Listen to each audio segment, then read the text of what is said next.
रात का आखिरी यात्री, अजनबी मुसाफिर। ठंडी सर्दियों की रात थी।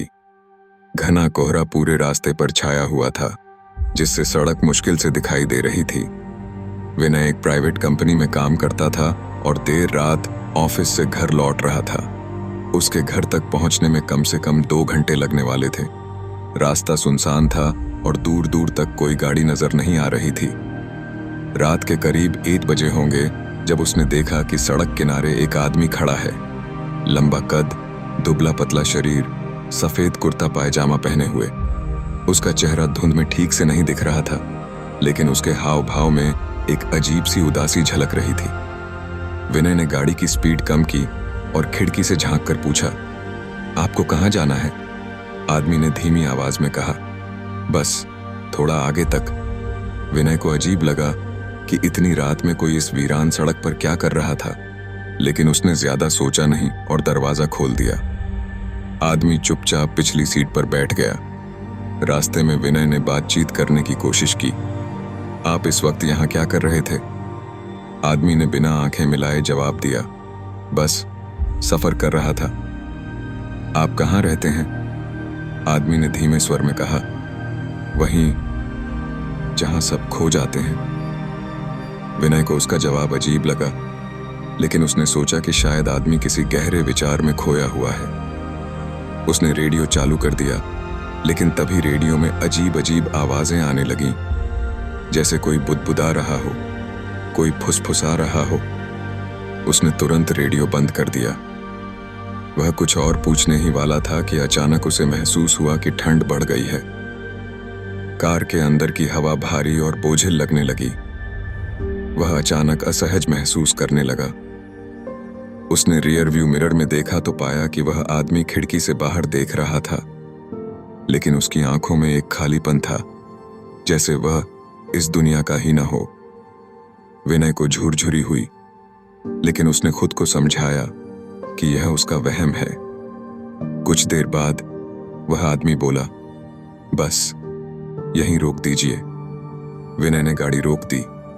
वह आदमी धीरे धीरे गाड़ी से बाहर निकला और बिना कुछ कहे अंधेरे में गायब हो गया।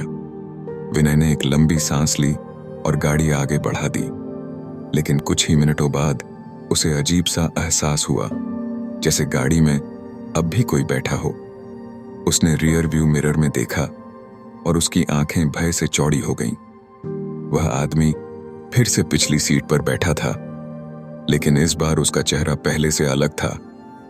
आंखें गहरी काली, होंठ नीले और उसकी मुस्कान भयावह थी। विनय के शरीर से जैसे सारी ऊर्जा खत्म हो गई। वह डर के मारे कांपने लगा और उसकी हथेलियां पसीने से भीग गईं। उसने कांपते हुए पूछा, तुम कौन हो?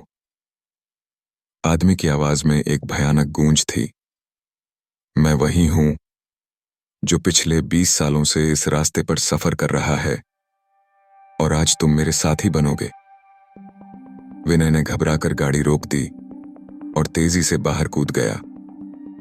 गाड़ी का दरवाजा खुला था, लेकिन अंदर कोई नहीं था। विनय तेजी से सड़क किनारे बने एक पुराने बस स्टॉप की ओर भागा। वहां एक जर्जर सी पट्टिका लगी थी, जिस पर लिखा था, यहां 20 साल पहले एक युवक की सड़क हादसे में मौत हो गई थी। वह एक रात की बस का यात्री था, लेकिन कभी अपनी मंजिल तक नहीं पहुंच सका। विनय का दिल जोरों से धड़कने लगा। उसने धीरे से पट्टिका पर लिखे नाम को पढ़ा, विनीत शर्मा। उसका दिमाग सुन्न पड़ गया। जब उसने उस आदमी को पहली बार देखा था, तब वह खुद को विनीत बता रहा था। उसकी सांसें तेज हो गईं। उसने सड़क पर इधर उधर देखा, लेकिन चारों तरफ सन्नाटा था। उसने घबराकर गाड़ी की ओर दौड़ लगाई और तेजी से वहां से भाग निकला। लेकिन जब उसने रियर व्यू मिरर में देखा तो उसकी आत्मा तक कांप गई। वह आदमी अब भी पिछली सीट पर बैठा था और इस बार वह धीरे धीरे मुस्कुरा रहा था। विनय का दिमाग अब काम नहीं कर रहा था। उसने पूरी ताकत से गाड़ी भगाई, लेकिन जितनी तेज वह गाड़ी चलाता, उतनी ही सड़क लंबी होती जाती। ऐसा लग रहा था कि वह कहीं फंस गया है, एक ऐसे रास्ते में जहां से निकलना नामुमकिन था। तभी आदमी की डरावनी आवाज आई, तुम भी अब इस रास्ते के मुसाफिर बन चुके हो विनय। अब तुम कभी अपनी मंजिल तक नहीं पहुंचोगे। गाड़ी के अंदर ठंड इतनी बढ़ गई कि विनय का शरीर सुन्न होने लगा। उसकी आंखों के आगे अंधेरा छाने लगा।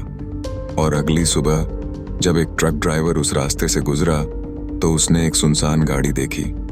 गाड़ी का दरवाजा खुला था, इंजन अब भी चालू था, लेकिन उसमें कोई नहीं था। और रियर व्यू मिरर में अब भी एक छवि झलक रही थी, एक यात्री की जो अब हमेशा के लिए रास्तों का हिस्सा बन चुका था।